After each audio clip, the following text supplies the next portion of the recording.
Hello everyone, it's Melissa Terzis, DC Real Estate Mama, and today we're going to talk about the top 10 best neighborhoods in Arlington, Virginia, so buckle up.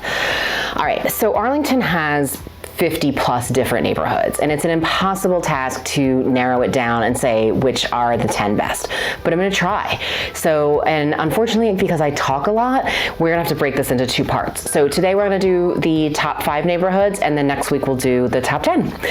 All right, so what makes a neighborhood good or not good? It really just depends on what somebody's looking for, right?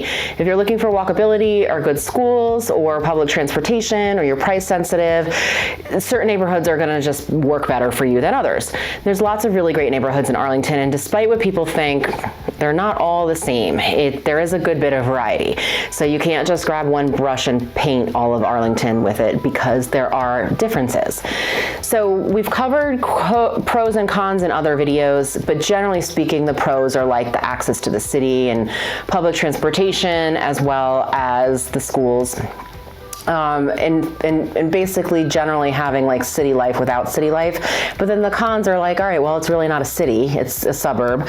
And, the schools for some people just don't rank highly enough. Another thing that's kind of not appealing is the housing. And I'm not even talking about price. I'm talking about the fact that on style, you're gonna see everything from mid-century to bungalows to farmhouse style to, colonials. But then you're going to see houses that you're like, I don't know, WTF this is. And that happens a lot in Arlington. Arlington's just not so good about like controlling the building or the style. They get a request for somebody to get a permit for an addition. They're like, rubber stamp. I don't think anybody's looking at these plans. And if they are, they're clearly drinking or something.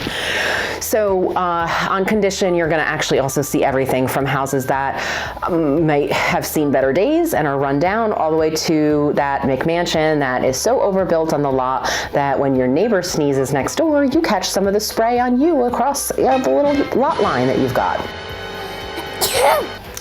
So let's break each neighborhood down, go through all of them, and talk about what makes them great and why they made this list. So number 1 is Rosslyn. So just over the Key Bridge from Georgetown, Rosslyn is really kind of like your gateway to DC. You used to go dark in Rosslyn around 6 o'clock and everything cleared out as the offices left, but that's changed. It hasn't changed a lot, but it's changed. So you've got some nightlife there. It's not the nightlife capital of DC, but there are a few places that stay open until 2 where you can get a drink, or 5. And there's some really well-rated restaurants there as well.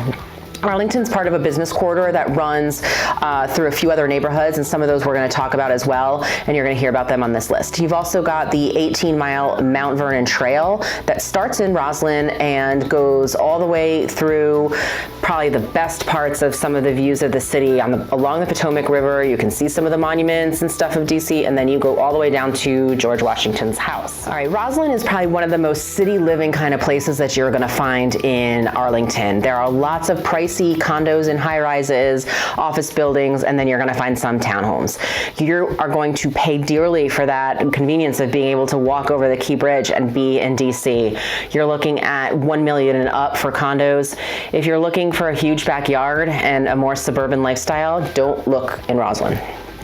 Neighborhood number 2 is Clarendon. Clarendon makes a lot of the list. There's a lot to love about Clarendon. You've got retail and restaurants, this whole strip with coffee shops and nightlife and metro. It's sort of like an urbanized suburb. They're super walkable. You can walk to other neighborhoods from Clarendon. Kids even walk to school in Clarendon. You've got everybody that lives there. It's just a mix of people who live there. It's always hustling and bustling. Condos are going to start in the 400s there, and they're going to go up from there. And then you've got townhouses and single family homes. They're going to be in like at least over $1 million, in the low millions up into the mid millions. Neighborhood number 3 is Lyon Village and Lyon Park. So Lyon Village lies to the north of Clarendon and Lyon Park lies to the south of Clarendon.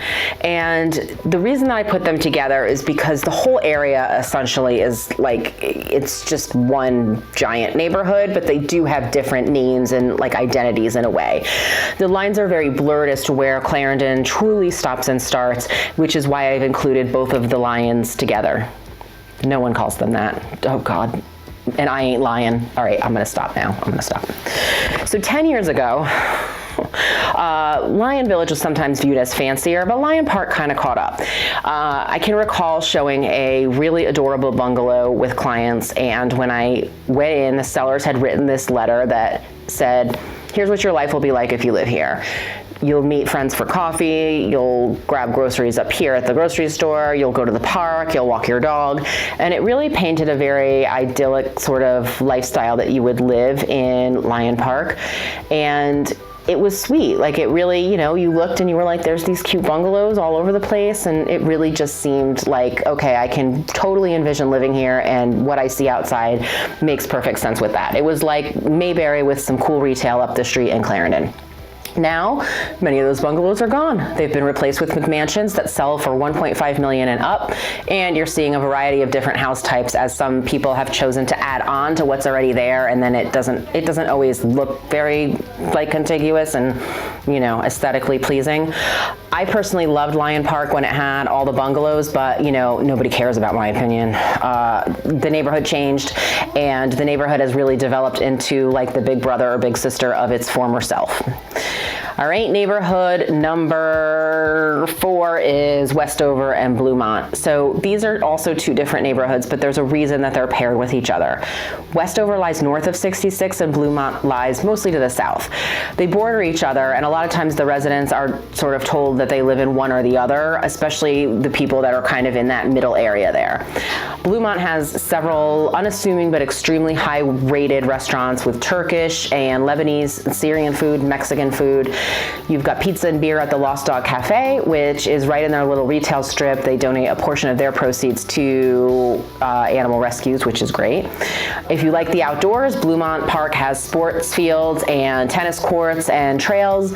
The W&OD, which is the Washington and Old Dominion Trail, starts in Shirlington in Arlington, South Arlington, and goes all the way to Purcellville. That actually runs through here as well. It connects through, as well as the Bluemont Trail and 4 Mile Run and Custis Trail. Houses are going to run between the 800s to the 900s for a 1940s Rambler, and 1.5 to 2 if you buy one of the tear-down turned McMansion. Neighborhood number 5 is Ballston. I'm going to catch some side-eye for including Ballston in this, but let me defend my choice. A few years ago, you would drive through Ballston and you'd look around and be like, yeah, this place reminds me of the 1990s. I mean, whatever it is that you associate with the 1990s. I personally think of Dylan McKay and Brenda Walsh sitting in Dylan's Porsche in the middle of that probably drive-in theater parking lot or wherever they were, talking about whether or not they were going to do the deed, and Brenda having bought a pregnancy test. So Ballston's getting a facelift, and obsolete office buildings are now being replaced with shiny new ones. Ballston Quarter has a food hall, an indoor-outdoor collection of restaurants. There's a skating park. There is a cooking school there. The cooking school actually faces into the fitness center, which is also there, so you can cook up some delicious stuff and lick the spoon while people are on the treadmill. It's awesome. And parking just costs a few dollars in the garage there, which is really great and very, very affordable. You can get a condo right in the middle of everything in Ballston for the 400s, or you can get a house which is closer to the $1 to $2 million range, sort of on the edges of Ballston. But make no mistake, this is a very highly dense area where condo living reigns supreme. So that would be a reason that you would want to go there. All right, we're going to pick this up in part 2. We're going to do the next 5 neighborhoods next week. Melissa Terzis, DC Real Estate Mama. My contact info is coming next.